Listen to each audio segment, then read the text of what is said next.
Department of Justice announcing today it is looking into whether the Phoenix Police Department has violated the Constitution. And specifically, they're looking into whether or not the Phoenix Police Department engaged in discriminatory policing. They're also looking to see if the department retaliated against protesters and if police illegally trashed homeless people's belongings. That is not all of it. Our Brianna Whitney spoke to families and attorneys in 2 use of force cases against the police department. She joins us live outside of PD headquarters tonight, Brianna. It's clear this investigation has a pretty far reach. The DOJ looking into several practices and policies within the Phoenix Police Department, and 2 of those are how they respond to people with disabilities and use of force by officers, including deadly force. These families and attorneys say these 2 cases highlight just that. Whoa, put your hands! It was May of 2020, and officers got a call that there may be a domestic violence situation at Ryan Whitaker's home in Ahwatukee. Whitaker opened the door holding a gun, and in the video, it looks like he started to kneel to put his gun down and raise his hands. That's when a Phoenix police officer shot and killed him.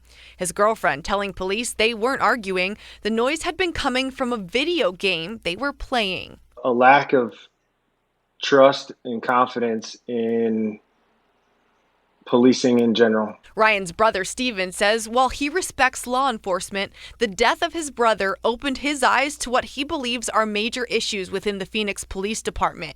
He hopes this DOJ investigation changes that.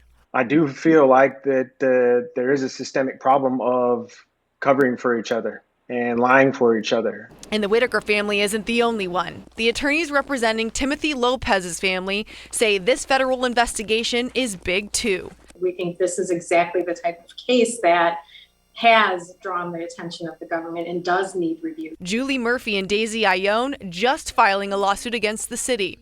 Timothy, who was known to have a history of mental health issues, was handcuffed, restrained, and put face first on hot pavement last August after jaywalking.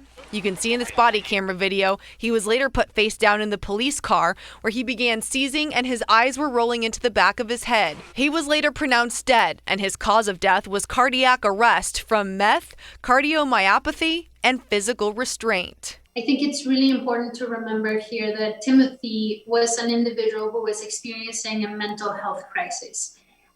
He wasn't a threat to the police officers when this happened. The family really wants his death to mean something. In the Whitaker case, the county attorney did not press charges against the officer, and the use of force board deemed that shooting, quote, within policy, but that officer is in the process of being fired from Phoenix Police, and the city settled with the family for $3 million. Now, since 2015, lawsuits against the department for cases like this have demanded nearly $21 billion from this department. Some cases are still pending, some settlements are sealed, but from what we can tell, the police department has only had to pay out about $4.5 million for cases like this since 2015.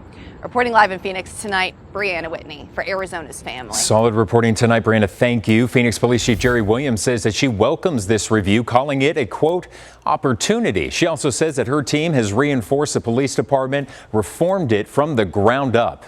I think what the DOJ is going to find is that we implemented body-worn cameras. I think what the DOJ is going to find, all the reform efforts we made in the last year. What do we tell the public? We're committed to getting better. What do we tell the public? We're not afraid to embrace anyone coming in making an outside assessment of our agency. Phoenix Mayor Kate Gallego echoing that same statement, saying in part, quote, that the recommendations that will result from this review will assist us in our ongoing efforts to become an even safer, stronger, more equitable city. We have you covered when it comes to this latest DOJ investigation. Right now on our website, we have posted everything we know so far. You can also get alerts sent straight to your cell phone with our free AZ Family mobile news app.